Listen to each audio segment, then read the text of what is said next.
غزوہ اشیرہ کا علاقہ جو ہے یہ مدینہ منورہ سے اور یمبو کے قریب یہ علاقہ ہے، اشیرہ کا، بوات کے پاس یہ علاقہ ہے۔ تو ہم نے یہ غزوہ ایک اشیرہ بھی پڑھ لیا، غزوہ بوات یا رضوہ بھی پڑھ لیا، اور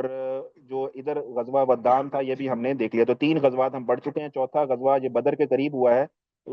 غزوہ بدر سے پہلے ایک بدر ہوا ہے جس کو بدر اولا کہا جاتا ہے، ابھی اس کا بیان انشاءاللہ تعالی آئے گا آپ کے سامنے۔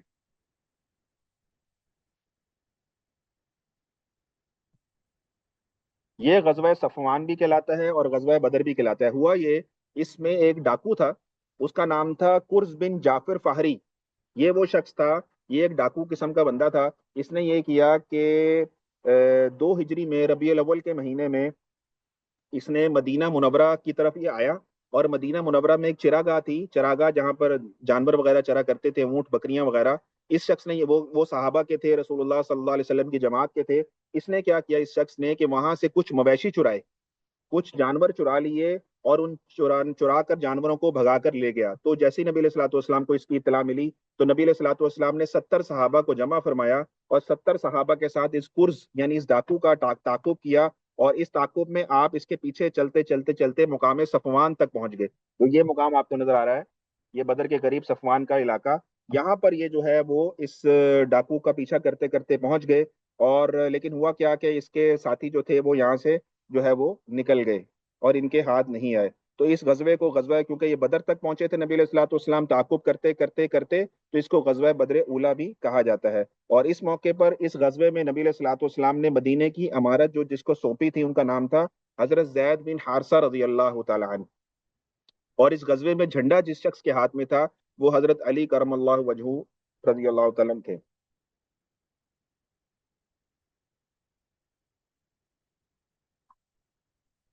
تو یہ 4 غزوات اور 4 سرائے کے بارے میں الحمدللہ ہم نے مکمل کر لیا، اور آج انشاءاللہ غزوہ بدر کا بیان آپ شروع کرتے ہیں۔ غزوہ بدر کے حوالے سے جو تفصیلات ہیں وہ آپ کے سامنے رکھنے کی کوشش کرتے ہیں انشاءاللہ تعالی۔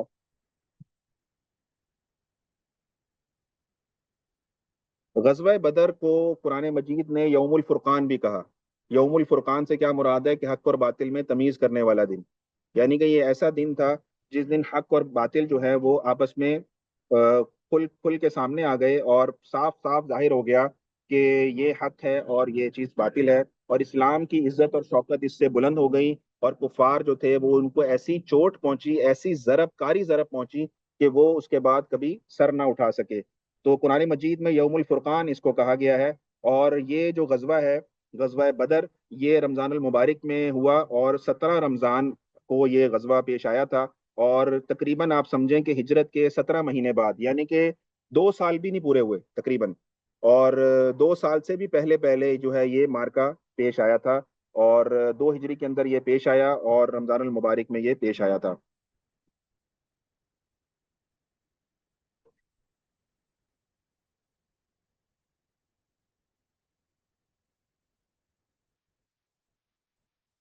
اس غزوے کو سمجھنے کے لیے نا آپ نے 3 پہلو ذہن میں رکھنے ہیں، 3 پہلو۔ اگر آپ 3 پہلو ذہن میں رکھیں گے نا، یہ اس غزوے کو ہم بیان کریں گے 3 اطراف سے۔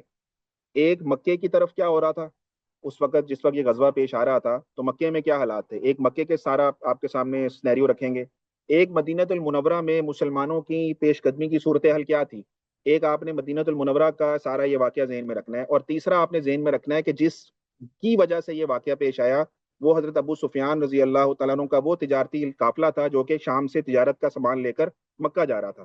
جس کو روکنے کے لیے مسلمانوں نے اصل میں یہ جو ہے وہ مہم جو ہے وہ ترتیب دی نبی علیہ الصلوۃ والسلام نے۔ تو 3 طرف کے واقعات سائملٹینیسلی میں آپ کے سامنے رکھوں گا تاکہ تینوں طرف کے حالات آپ کے سامنے آتے رہیں۔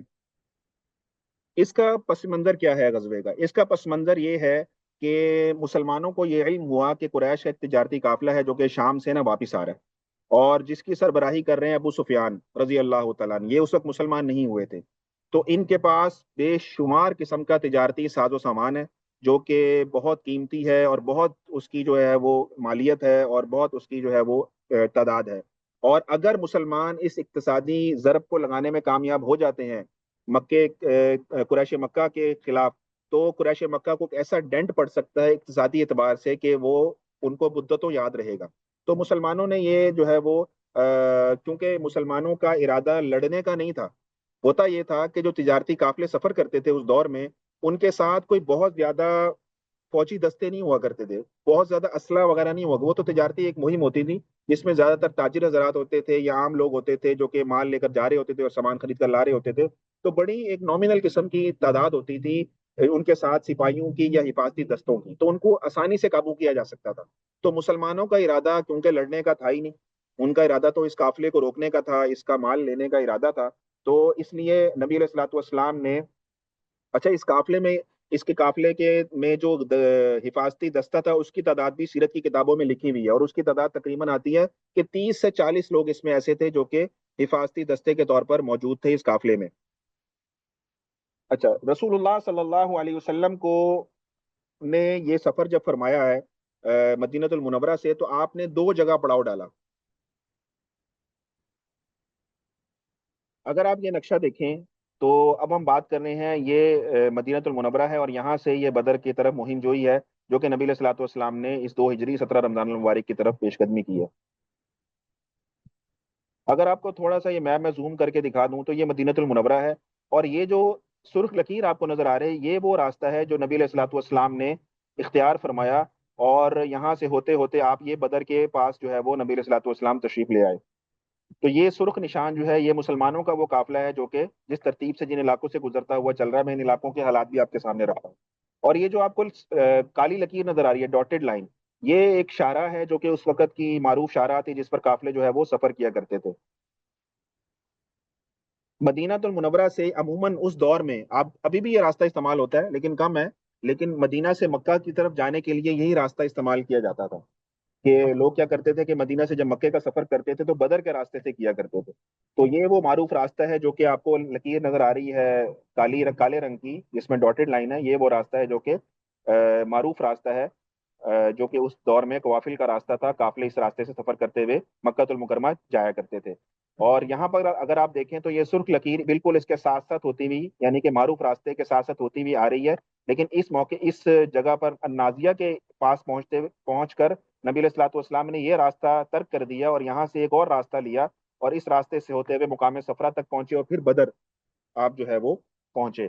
تو نبی علیہ الصلوۃ والسلام نے یہاں پر 2 جگہ جو ہے وہ پڑاؤ ڈالا ہے. ایک علاقہ ہے روحہ کا علاقہ اور ایک ہے سفرا کا علاقہ. اس 2 مقامات پہ نبی علیہ الصلوۃ والسلام نے جو ہے وہ پڑاؤ ڈالا ہے.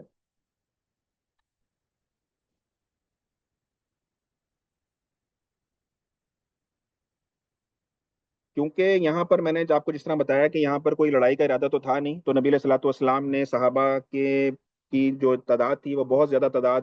میں صحابہ کو جمع نہیں فرمایا، بلکہ چند افراد کو لیا اور اس مہم کی طرف لے کر نکل پڑے. اور آپ اس میں دیکھیں گے کہ مسلمانوں کے پاس جو مال اور اسباب تھے ان کی بھی تعداد اگر آپ دیکھیں تو آپ حیران ہوں گے کہ کفار کے مقابلے میں ان کے پاس جو مال و اسباب تھا مسلمانوں کے پاس وہ انتہائی کم تھا، کوئی کمپیریزن نہیں ہے. یعنی کفار کے پاس 200 گھوڑے تھے تو مسلمانوں کے پاس صرف 2 گھوڑے تھے،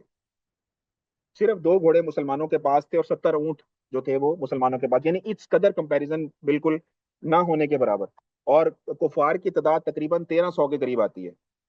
اور مسلمانوں کی تعداد آپ کو پتہ ہے مشہور عدد 313 کا عدد آتا ہے. لیکن یہ 313 کا عدد مشہور ضرور ہے، لیکن اس میں بھی جو سیرت کی مختلف کتابیں ہیں ان میں مختلف عدد ملتا ہے. کئی جگہ 312 بھی ملتا ہے، کئی جگہ 317 بھی ملتا ہے، کئی جگہ 318 بھی. لیکن بہرحال ایک جو مشہور قول ہے وہ 313 کا عدد ہے جو کہ مسلمانوں کی تعداد کتابوں میں آتی ہے مشہور. تو کیونکہ نبی علیہ الصلوۃ والسلام کو ابو سفیان رضی اللہ تعالیٰ عنہ کے قافلے کی اطلاع ملی کہ یہاں سے گزرے گا، اس علاقے کے قریب سے گزرے گا، تو نبی علیہ الصلوۃ والسلام نے فوراً جو ہے ہنگامی پیش قدمی کی اور اقدامی جہاد کرتے ہوئے، جس طرح کل ہم نے جہاد کی 2 اقسام ڈسکس کی تھیں، اقدامی اور دفاعی، تو یہاں پہ نبی علیہ الصلوۃ والسلام نے اقدامی جہاد کرتے ہوئے جو ہے وہ صحابہ کو جمع فرمایا. اور جو ہے وہ صحابہ اتنی زیادہ تعداد میں نبی علیہ الصلوۃ والسلام نے ان کو جمع نہیں فرمایا، کیونکہ یہاں پر میں نے آپ کو بتایا کہ جو ہے وہ صرف قافلے کو روکنے کا ارادہ تھا ان کا، کوئی جنگ و جدل کا ارادہ نہیں تھا. اس لیے نبی علیہ الصلوۃ والسلام نے اسی بے سر و سامانی کے اندر جو ہے وہ صحابہ کو جمع فرما کر اور اس جو ہے وہ بدر کی طرف جو ہے سفر فرمایا. تو یہاں پر میں نے آپ کو بتایا کہ 2 گھوڑے مسلمانوں کے پاس تھے، اور سیرت کی کتابوں میں لکھا ہے کہ ایک گھوڑا تھا حضرت زبیر بن عوام رضی اللہ تعالیٰ عنہ جو کہ عشرہ مبشرہ میں سے بھی ہیں، اور یہ نبی علیہ الصلوۃ والسلام کے پھوپھی کے بیٹے بھی ہیں. اور ایک ان کے پاس گھوڑا تھا، اور ایک گھوڑا تھا حضرت مقداد رضی اللہ تعالیٰ عنہ، یہ بھی مہاجرین میں سے ہیں، ایک گھوڑا ان کے پاس تھا۔ تو یہ دو گھوڑے تھے، اور یہ مسلمانوں کی جو ہے وہ حیت تھی اس سفر کے اندر۔ اور یہاں پر ہوتا یہ تھا کہ عبداللہ بن مسعود رضی اللہ تعالیٰ عنہ فرماتے ہیں کہ ہوتا یہ تھا کہ کئی دفعہ تین تین حضرات کی باری آتی تھی کہ وہ گھوڑے پر نوبت بہ نوبت سوار ہوتے تھے، اور کئی لکھا ہے کہ دو دو جو ہے وہ جماعت جو ہے وہ گھوڑے پر سوار ہوتی تھی۔ تو نبی صلی اللہ علیہ وسلم نے بھی اسی طرح پہلے تو صحابہ نے پیش کیا نبی علیہ الصلوۃ والسلام کو، یا رسول اللہ ہماری سواری حاضر ہے آپ کے لیے، آپ اس سواری پر سوار ہوں، ہم پیدل چلنا پسند کریں گے۔ تو لیکن نبی علیہ الصلوۃ والسلام نے اس کو پسند نہیں فرمایا، اور آپ نے کہا نہیں، میں بھی تمہاری طرح جو ہے وہ باری پر اپنی باری پر جو ہے وہ گھوڑے پر سوار ہوں گا۔ تو نبی صلی اللہ علیہ وسلم نے جب سواری فرمائی تو آپ کے ساتھ ایک ہی اونٹ پر، کیونکہ اس میں مسلمانوں کے پاس 70 اونٹ تھے، تو ایک اونٹ پر نبی علیہ الصلوۃ والسلام کے ساتھ حضرت علی رضی اللہ تعالیٰ عنہ اور حضرت ابو لبابہ رضی اللہ تعالیٰ عنہ تھے، جو کہ باری باری جو ہے وہ اس اونٹ پر جو ہے وہ سوار ہوا کرتے تھے۔ تو یہاں پر ابو لبابہ رضی اللہ تعالیٰ عنہ نے اور حضرت علی رضی اللہ تعالیٰ عنہ نے عرض کیا کہ یا رسول اللہ، آپ سوار ہو جائیں، جب آپ کی باری ہو تو آپ سوار ہو، اور جب ہماری باری ہو تب بھی آپ ہی سوار ہوں، ہمیں خوشی ہوگی کہ ہم پیدل چلے۔ تو یہاں پر نبی علیہ الصلوۃ والسلام نے ان سے یہ فرمایا کہ تم چلنے میں مجھ سے زیادہ طاقتور نہیں ہو، اور میں تم سے زیادہ خدا کے اجر سے بے نیاز نہیں ہوں۔ یہ نبی علیہ الصلوۃ والسلام نے ان کو جملہ ارشاد فرمایا، اور آپ علیہ الصلوۃ والسلام نے اپنی باری پر سوار ہوئے اور ان کی باری پر ان کو سوار کروایا۔ تو بہرحال یہاں میں نے آپ کو بتایا کہ جو پہلا، اب یہ میں آپ کو بتا رہا ہوں مدینہ المنورہ کے طرف کی پکچر، ابھی میں مکہ کی طرف جاؤں گا، پھر ابو سفیان کے قافلے کی طرف بھی جاؤں گا۔ تو یہاں پر مدینہ المنورہ میں جو مسلمانوں کا یہ مختصر سا قافلہ تھا 313 افراد کا، یہ مدینہ المنورہ سے جو ہے وہ چلا ہے، اور یہاں پر نبی علیہ الصلوۃ والسلام مدینہ منورہ کے قریب ایک مقام پر پہنچے ہیں جس کو بیر روحا بھی کہا جاتا ہے۔ آج بھی یہ مقام موجود ہے، یہاں کنواں تھا، روحا کا یہ مقام تھا، اور یہاں پر کنواں آج بھی موجود ہے۔ اور یہاں پر نبی علیہ الصلوۃ والسلام نے پڑاؤ ڈالا تھا۔ جو بھی حضرات مدینہ المنورہ جاتے ہیں عموماً یہاں پر زیارت کے لیے ضرور جاتے ہیں، اور یہاں سے جو ہے وہ پانی وغیرہ جو ہے اس کنویں کا لے کر آتے ہیں۔ اس پانی کے بارے میں یہ بات مشہور ہے کہ یہ پانی جو ہے وہ آب شفا ہے، اور اس سے مشہور ہے یہ بات، اور یہ بات جو ہے وہ ایک آزمائی ہوئی بات ہے کہ اس سے جو ہے وہ پیٹ کی بیماریوں کے لیے خاص طور پر یہ بہت زیادہ مفید ہے پانی۔ تو یہاں پر عموماً حاجی حضرات جاتے ہیں اس مقام پر، اور یہاں سے پانی وغیرہ جو ہے وہ لے کر آتے ہیں۔ تو یہاں پر نبی علیہ الصلوۃ والسلام نے جو ہے اس کنویں کے پاس قیام فرمایا، اور پہلا پڑاؤ تھا نبی علیہ الصلوۃ والسلام کا۔ تو جب آپ علیہ الصلوۃ والسلام بیر روحا پر پہنچے ہیں، تو جب آپ علیہ الصلوۃ والسلام مدینہ منورہ سے چلے ہیں، تو مدینہ منورہ میں آپ نے جس شخص کو امام بنایا مدینہ میں، وہ تھے حضرت عبداللہ بن ام مکتوم رضی اللہ تعالیٰ عنہ۔ یہ نابینا صحابی تھے، ان کو نبی علیہ الصلوۃ والسلام نے مدینہ منورہ کا جو ہے امام بنایا تھا۔ اور اس بیر روحا پر جب آپ پہنچے ہیں تو آپ نے ابو لبابہ رضی اللہ تعالیٰ عنہ کو اس مقام سے واپس مدینہ المنورہ بھیج دیا تھا، اور ان کو پھر حاکم بنا دیا تھا مدینہ کا۔ تو یہ اس مقام پر یہ نبی علیہ الصلوۃ والسلام نے یہ کام کیا، اور اس مقام پر آپ علیہ الصلوۃ والسلام نے یہ بھی کام کیا کہ آپ نے یہاں پر اپنے جتنے بھی صحابہ کی جماعت آپ کے ساتھ موجود تھی، آپ نے ان کا معائنہ کیا، آپ نے ان کو چیک کیا، اور آپ نے ایک ایک کو دیکھا۔ اور یہاں پر نبی علیہ الصلوۃ والسلام نے جو کم عمر صحابہ تھے ان کو یہاں سے ان کو لڑنے کی اجازت نہیں دی، اور ان کو یہاں سے جو ہے وہ واپس بھیج دیا تھا مدینہ المنورہ۔ تو یہ بھی کام نبی علیہ الصلوۃ والسلام نے اس بیر روحا پر یہ کام کیا۔ اس لشکر میں نا 3 حصے تھے، جیسے عموماً لشکروں میں ہوتے ہیں، ایک دائیں طرف کی جماعت تھی، ایک بائیں طرف تھے لشکر کے لوگ، ایک درمیان کے لوگ تھے۔ تو درمیان والوں کو جو ہے وہ قلب کہا جاتا ہے، کہ درمیان والے لوگ جو تھے وہ قلب یعنی درمیان کے لوگ تھے، اور دائیں جانب والے کو میمنہ اور بائیں جانب والے کو میسرہ کہا جاتا ہے۔ تو یہ 3 قسم کے لشکر تھے۔ ان لشکروں میں ایک جھنڈا حضرت علی رضی اللہ تعالیٰ عنہ کے پاس تھا، اور ایک جھنڈا حضرت مصعب بن عمیر رضی اللہ تعالیٰ عنہ کے پاس تھا، اور ایک جھنڈا جو تھا ایک انصاری صحابی کے پاس تھا، جن کے نام میں اختلاف ہے، کچھ نے ایک نام بتایا، کچھ نے دوسرا، تو بہرحال اس نام انصاری صحابی کے نام میں اختلاف ہے۔ تو یہ 3 جھنڈے تھے جو 3 جماعتوں کے پاس مختلف مختلف دائیں بائیں اور درمیان والی جماعت کے پاس تھے۔ اچھا، حضور صلی اللہ علیہ وسلم نے پہلا پڑاؤ میں نے آپ کو بتایا کہ مقام روحا پہ کیا، بیر روحا جہاں پر موجود ہے، کنواں موجود ہے پانی کا، وہاں پر آپ نے قیام فرمایا، اور سب سے پہلا کام آپ نے یہ کیا کہ وہاں سے ابو لبابہ رضی اللہ تعالیٰ کو واپس بھیجا مدینہ، حاکم بنایا۔ اور دوسرا کام آپ نے یہ کیا کہ کم عمر صحابہ جو 15 سال سے چھوٹے لڑکے تھے، جو آپ علیہ الصلوۃ والسلام کے ساتھ شوق میں آئے تھے کہ ہم نے بھی لڑنا ہے، بچوں کا بھی جذبہ دیدنی تھا، لیکن نبی علیہ الصلوۃ والسلام نے ان کو واپس مدینہ المنورہ بھیج دیا اور ان کو لڑنے کی اجازت نہیں دی۔ اس کے بعد نبی علیہ الصلوۃ والسلام آگے آئے، اور اس طرح میں نے نقشے میں دکھایا کہ آپ علیہ الصلوۃ والسلام سفر کرتے کرتے کرتے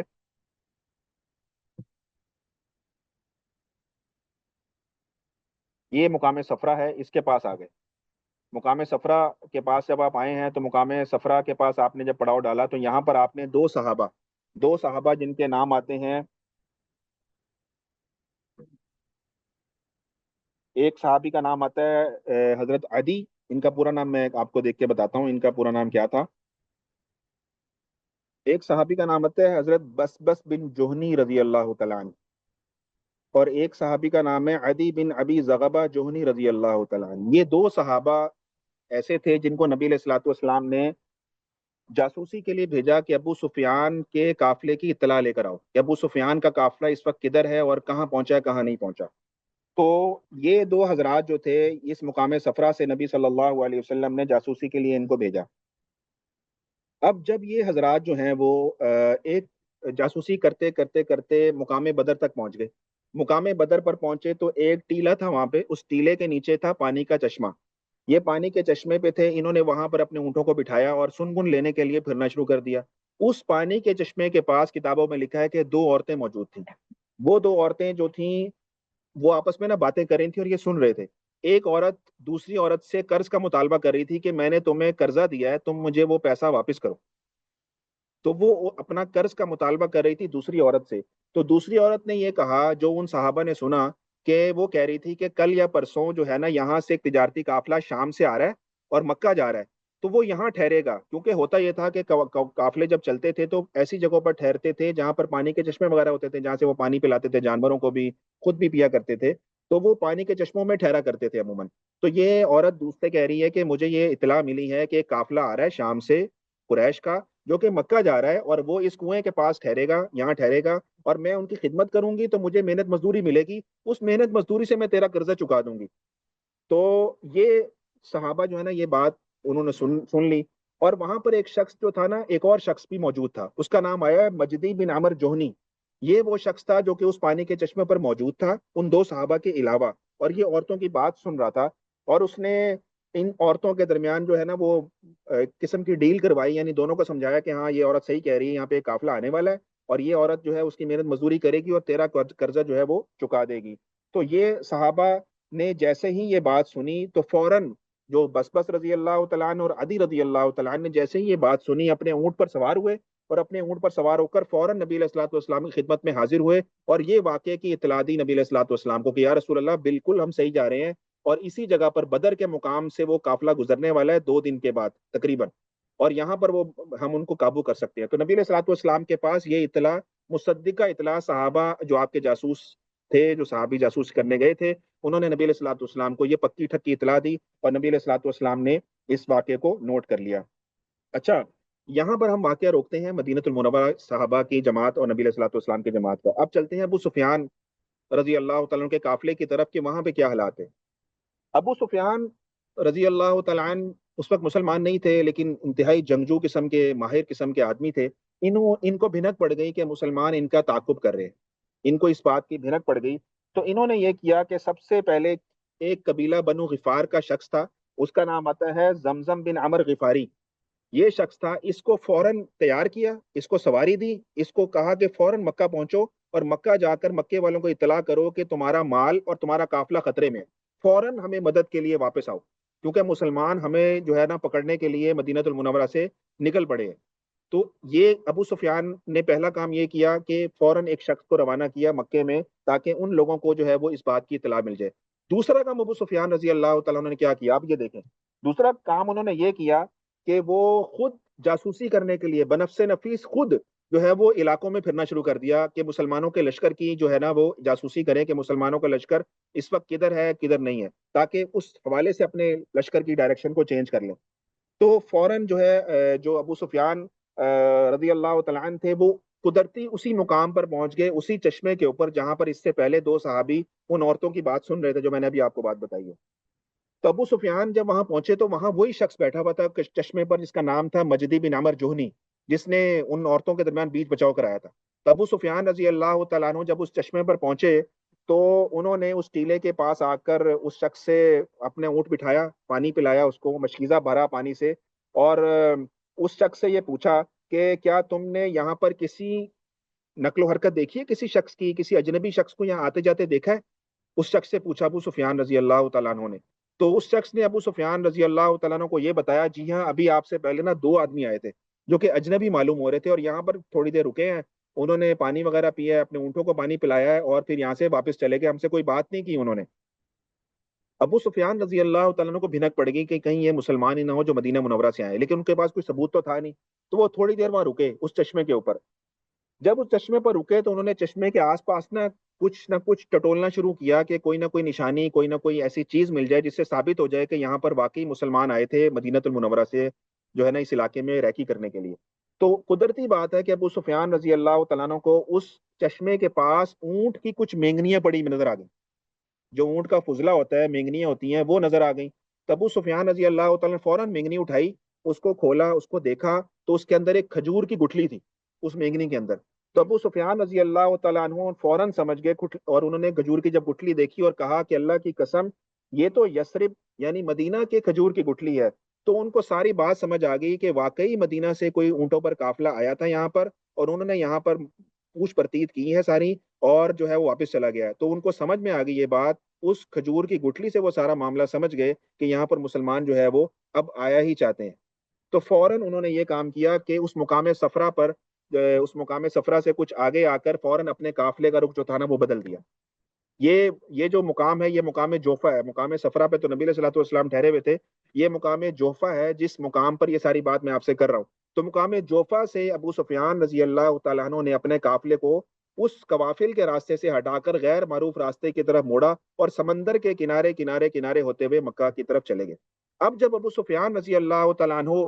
مکے سے یہ مقام جوفہ سے اپنا ٹریک بدلا انہوں نے، تو فوراً یہاں پر ایک اور قاصد کو بھیجا مکہ۔ کیوں؟ اس سے پہلے وہ زمزم نام کے آدمی کو بھیج چکے تھے مکے کی طرف مدد کے لیے۔ تو انہوں نے جب اپنا راستہ یہاں سے بدل لیا اور ان کو پتہ لگ گیا کہ اب ہم سیف ہو گئے ہیں، اب ہمیں مسلمان نہیں پہنچ سکتے، تو فوراً انہوں نے دوسرا قاصد مکہ بھیجا قریش کو اطلاع دینے کے لیے، اب آنے کی ضرورت نہیں ہے، اب ہم سیف ہیں، اب تمہارا مال بھی محفوظ ہے، تمہارے لوگ بھی محفوظ ہیں، اب تمہیں آنے کی کوئی ضرورت نہیں ہے۔ تو یہ جو 2 قاصد تھے، یہ پے در پہ ابو سفیان رضی اللہ تعالیٰ عنہ نے مکے کی طرف روانہ کیے۔ تو یہ یہاں تک ابو سفیان رضی اللہ تعالیٰ عنہ کے جو قافلے کا حال میں نے آپ کے سامنے رکھا۔ اچھا، اب چلتے ہیں مکہ کی طرف کہ مکے میں کیا ہو رہا تھا۔ مکے کی طرف چلتے ہیں کہ مکے میں اس وقت کیا حالات پیش آ رہے تھے۔ نبی علیہ الصلوۃ والسلام کی ایک پھوپھی ہیں، ان کا نام ہے عاتکہ،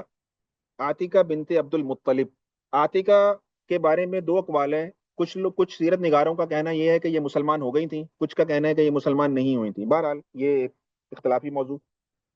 عاتکہ بنت عبد المطلب نے مکے میں نا اس دوران ایک خواب دیکھا، وہ خواب آپ کے سامنے رکھتا ہوں کہ وہ خواب کیا تھا۔ یہ بیر روحا کا مقام ہے جس پر نبی علیہ الصلوۃ والسلام نے پہلا پلاؤ ڈالا تھا، جو میں نے ابھی آپ کے سامنے واقعہ رکھا۔ یہ وہ کنواں ہے جہاں سے لوگ پانی وغیرہ بھرتے ہیں، آب شفا جو کہلاتا ہے۔ تو عاتکہ بنت عبد المطلب نے یہ خواب دیکھا کہ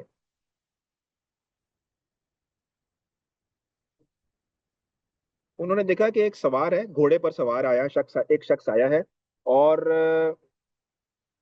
وہ نا اونچی اونچی آواز دے رہا ہے، یہ خواب دیکھ رہی ہیں وہ کہ وہ اونچی اونچی آواز میں نا پکار رہا ہے، اور وہ یہ پکار رہا ہے کہ اہل غدر، اپنے مقتل اور پچھڑنے کی جگہ کی طرف 3 دن میں یہاں سے نکل جاؤ،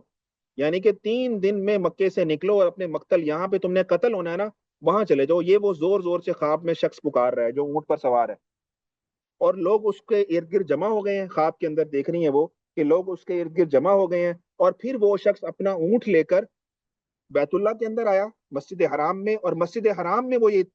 بلند آواز سے چیخ رہا ہے، پکار رہا ہے کہ لوگوں نکلو یہاں سے مکے سے اور اپنے مقتل گاہوں کی طرف جاؤ جہاں تم لوگوں نے قتل ہونا ہے۔ تو یہاں پر وہ پہنچا۔ اچھا، پھر اس نے کیا کیا، پھر وہ جبل ابی قبیس پر چڑھا۔ جبل ابی قبیس کے بارے میں جب ہم نے مکہ کا ایک اولڈ آپ کے سامنے وہ رکھی تھی پوری پریزنٹیشن، تو اس میں میں نے بتایا تھا کہ مکے میں بیت اللہ کے سب سے قریب جو پہاڑ ہے، جہاں پر آج رائل پیلس بنا ہوا ہے، وہاں پر ایک پہاڑ ہوا کرتا تھا جبل ابی قبیس کے نام سے۔ اس جبل ابی قبیس کے اوپر وہ شخص چڑھا، خواب میں دیکھ رہی ہیں وہ، اور اس نے کیا کیا، اوپر سے ایک بڑے پتھر کی چٹان کو جو ہے وہ پھینکا نیچے. جب وہ چٹان پہاڑ سے نیچے گری ہے تو وہ چور چور ہو گئی ہے, اور وہ پتھروں کے جو ذرات تھے وہ ہر مکے کے گھر میں اس کے صحن میں جا کر گر رہے ہیں. پہاڑ انہوں نے سب پھینکا, چٹان اوپر سے پھینکی ہے پہاڑ سے, اور وہ پہاڑ نیچے جب گرا ہے تو وہ چورا چورا ہو گیا ہے, اور اس کے جو ذرات ہیں وہ اڑ اڑ کر مکے کے ہر گھر میں جا جا کر جو ہے وہ گر رہے ہیں. اور کوئی گھر ایسا نہیں جہاں پر وہ ٹکڑا اس پہاڑ کے کا جو چٹان کا نہ گرا ہو. تو عاتکہ بنت عبد المطلب نے بھی خواب دیکھا نا, تو اپنے بھائی حضرت عباس رضی اللہ تعالیٰ جو کہ نبی علیہ الصلوۃ والسلام کے چچا تھے, وہ اس وقت مسلمان نہیں ہوئے تھے, اور مسلمان نہ ہونے کی وجہ سے انہوں نے ہجرت بھی نہیں کی تھی, مکے میں تھے, اور یہ بدر میں بھی لڑنے کے لیے گئے تھے. تو ان اپنے بھائی کو سنایا عباس کو کہ میں نے ایسا ایسا خواب دیکھا ہے. تو اور کہا کہ مجھے اندیشہ ہے اے عباس, اے میرے بھائی, مجھے یہ اندیشہ ہے کہ تیری قوم پر کوئی بلا اور کوئی مصیبت آنے والی ہے. تو عباس اور انہوں نے عاتکہ نے اپنے بھائی عباس سے یہ بھی کہا کہ دیکھو اس خواب کو نا کسی سے بیان نہیں کرنا, ابھی یہ خواب نا کسی سے بیان نہ کرنا. لیکن عباس رضی اللہ تعالیٰ گھر سے نکلے اور اپنے دوست ولید بن عتبہ سے یہ خواب ذکر کر دیا, اور ولید بن عتبہ سے کہا کہ تم یہ خواب کسی کو نہ بتانا. ولید بن عتبہ نکلا, اس نے جو ہے یہ خواب اپنے باپ عتبہ سے ذکر کر دیا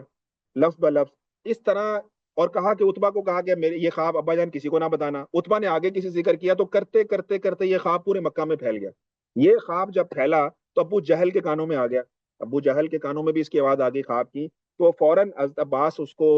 مل گئے ابو جہل کو مسجد حرام کے اندر. تو اس نے عباس رضی اللہ تعالیٰ کو پکڑا ابو جہل نے, اور ابو جہل نے حضرت عباس سے کہا کہ عباس,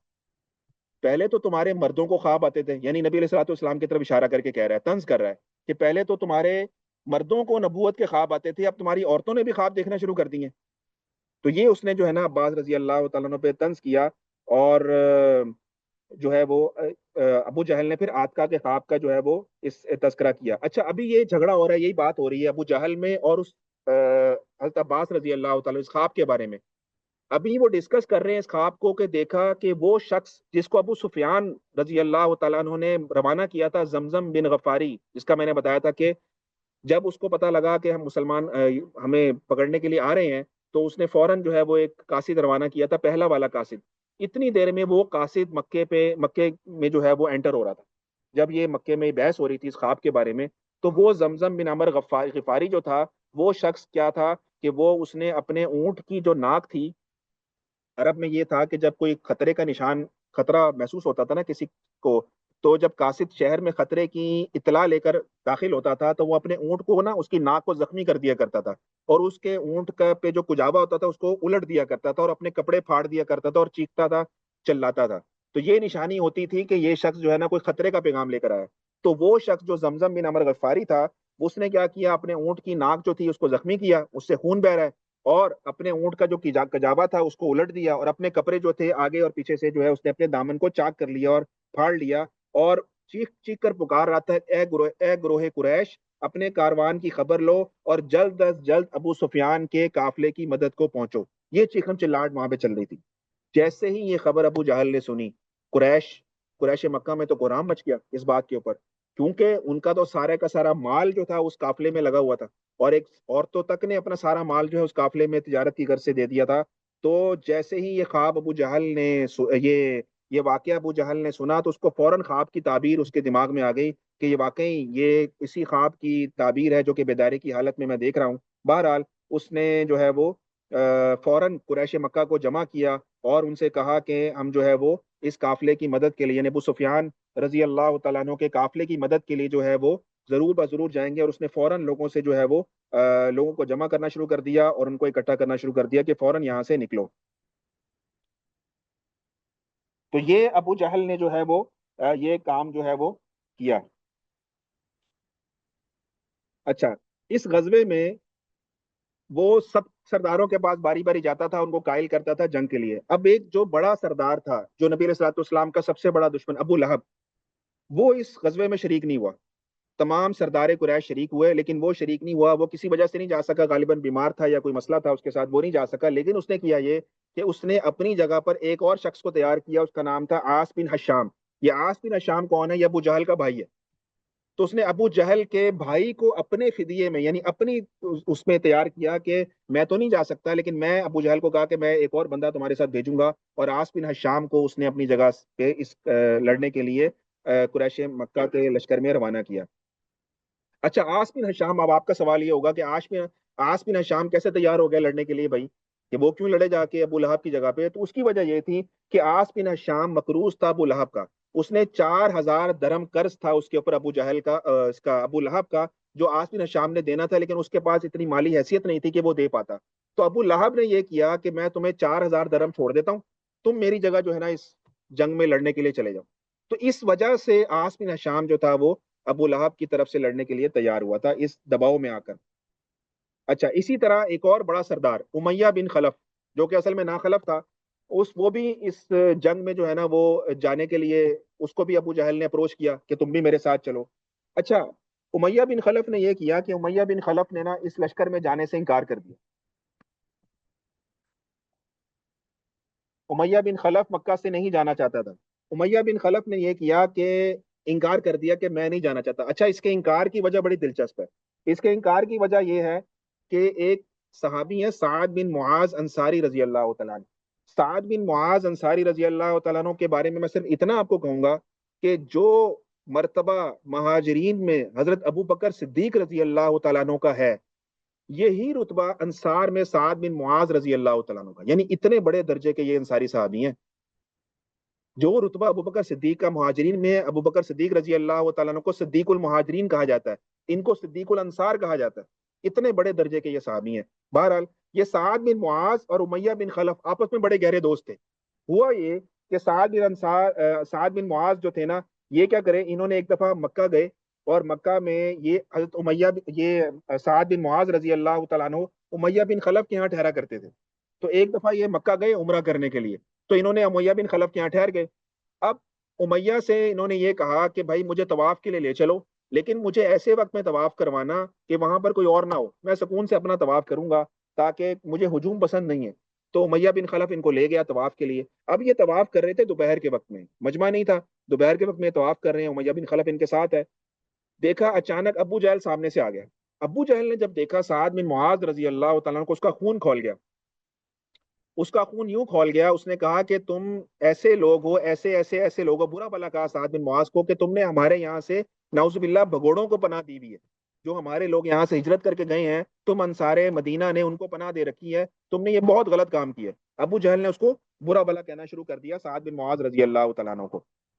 تو سعد بن معاذ نے جب یہ دیکھا کہ یہ مجھے برا بلا کہہ رہا ہے، تو انہوں نے بھی بلند آواز سے نا ابو جہل کو جو ہے وہ کہا کہ اگر تم مجھے طواف سے روکو گے تو میں تمہارا مدینہ سے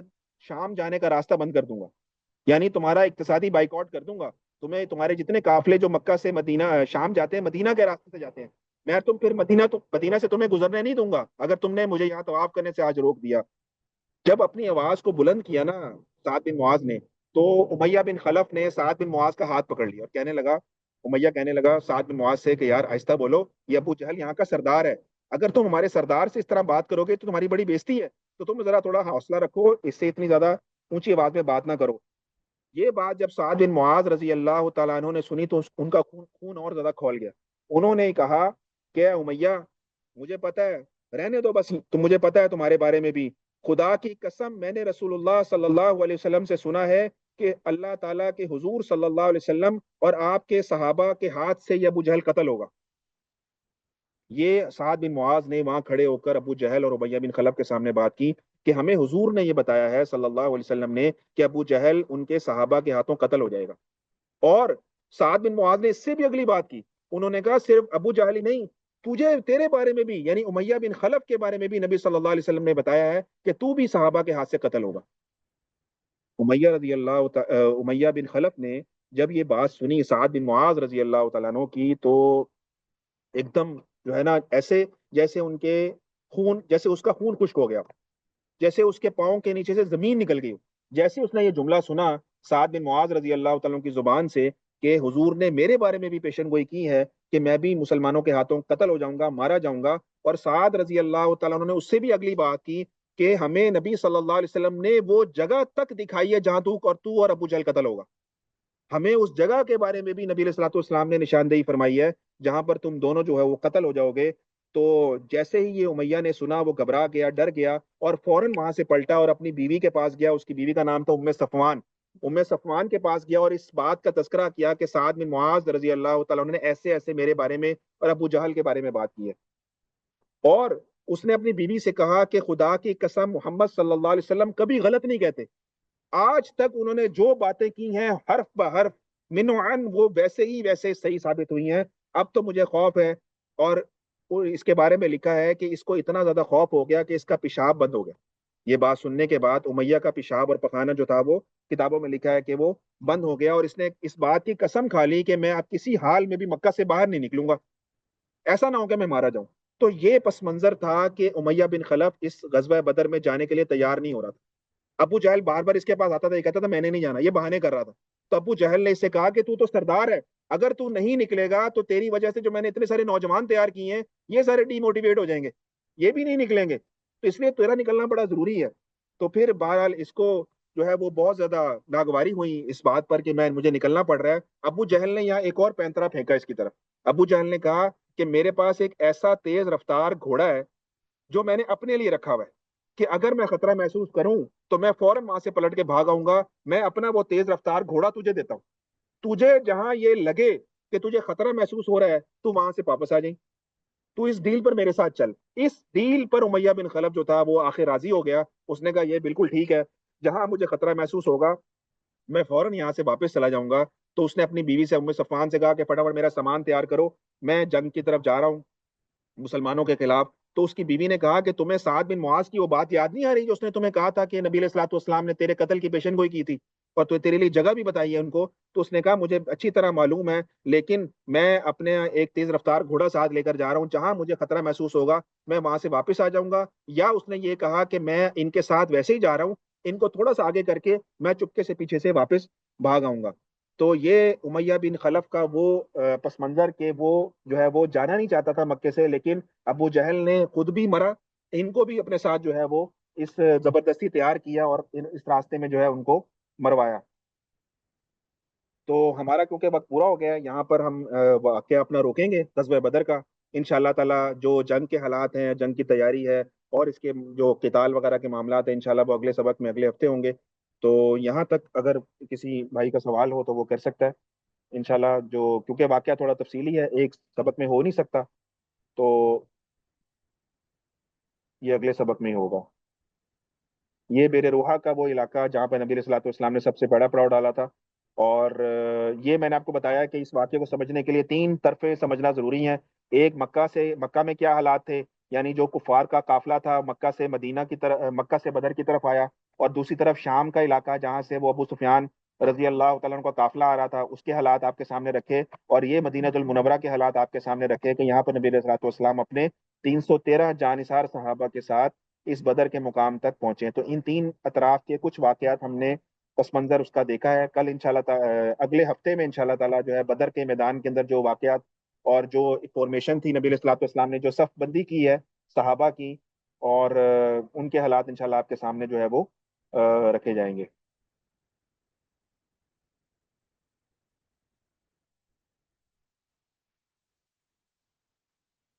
یہ وادی صفرا کا ایک منظر ہے، یہ وادی صفرا وہ جہاں پر نبی علیہ الصلوۃ والسلام نے دوسرا پڑاؤ ڈالا تھا، اور یہاں سے نبی علیہ الصلوۃ والسلام نے دو قاصد بس اور عدی کو بھیجا تھا جاسوسی کے لیے، تو یہ وہ وادی کا منظر ہے۔ اور یہ بحیرہ کلزم کا ساحل ہے جہاں سے جس کے ساتھ ساحل کے ساتھ ابو سفیان رضی اللہ تعالیٰ عنہ شام سے اپنا قافلہ بچاتے مکہ کی طرف لے گئے تھے، تو یہ وہ ساحل کا منظر آپ کے سامنے ہے۔ یہ جوفا کا وہ مقام ہے جہاں پر جو ہے وہ ابو سفیان رضی اللہ تعالیٰ اس چشمے کے پاس پہنچے تھے جہاں سے ان کو وہ اطلاع ملی تھی، اور وہاں سے وہ انہوں نے اپنا قافلے کا رخ بدل دیا تھا۔ تو یہ وہ جوفا کا علاقہ ہے۔ بعد میں ابو جہل بھی اسی علاقے کے پاس آ کر یہیں جوفا میں اس نے قیام کیا تھا، وہ اپنے ساتھ پورا لاؤ لشکر لے کر آیا تھا جس میں گانے والے بھی تھے، بجانے والے بھی تھے، خوب ڈول ڈمکا تھا، تو اس نے یہاں پر آ کر جو ہے وہ جوفا کے مقام پر جو تھا وہ پڑاؤ کیا تھا، تو یہ وہ جوفا کا مقام ہے۔ اور یہ بدر کا میدان ہے جہاں پر جنگ ہوئی تھی، یہ میدان بدر ہے۔ اور یہ مسجد عریش ہے، اس کا واقعہ انشاءاللہ اگلے ہفتے آئے گا کہ یہ عریش یہ وہ جگہ ہے جہاں پر نبی علیہ الصلوۃ والسلام کے لیے سائبان بنایا گیا تھا، چھپر بنایا گیا تھا، جنگ کے میدان کے پاس یہ جگہ ہے۔ اب یہاں پر ایک مسجد بنا دی گئی ہے، مسجد عریش کے نام سے، بہت عالی شان مسجد ہے۔ تو یہ اصل میں وہ جگہ تھی جہاں پہ نبی علیہ الصلوۃ والسلام کے لیے سائبان بنایا گیا تھا،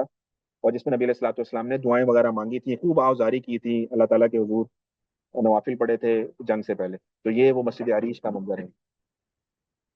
میں اس کا چونکہ تفصیل زیادہ ہے، کیونکہ ابھی آپ کو میں نے بتایا تھا پہلے بھی، مدنی دور میں نا تفصیلات بہت زیادہ ہیں، کیونکہ مسلمانوں کی تعداد الحمدللہ بڑھ رہی ہے، راوی روایت کرنے والے زیادہ سے زیادہ ہوتے جا رہے ہیں، تو بہت تفصیل موجود ہے سیرت کی کتابوں میں مدنی دور کی۔ تو اس لیے ایک ایک واقعہ جو ہے وہ تفصیل سے چلے گا۔ میں جان بوجھ کر واقعے کو تیزی سے نہیں گزارنا چاہتا، میں چاہتا ہوں ہمارا ایک ایک واقعے کے دروس، حکمتیں، نصیحتیں، تفصیلات آپ کے سامنے مختلف کتابوں سے آپ کے سامنے رکھی جائیں۔ الحمدللہ میرے مطالعے میں 8 سے 10 کتابیں ہیں سیرت کی، جو میں آپ یہ پریزنٹیشن بناتا ہوں یا آپ کے سامنے بیان کرتا ہوں، تو میں صرف ایک کتاب سے استفادہ نہیں کرتا، بلکہ 8 سے 10 کتابیں میں دیکھتا ہوں، اور ایک ہی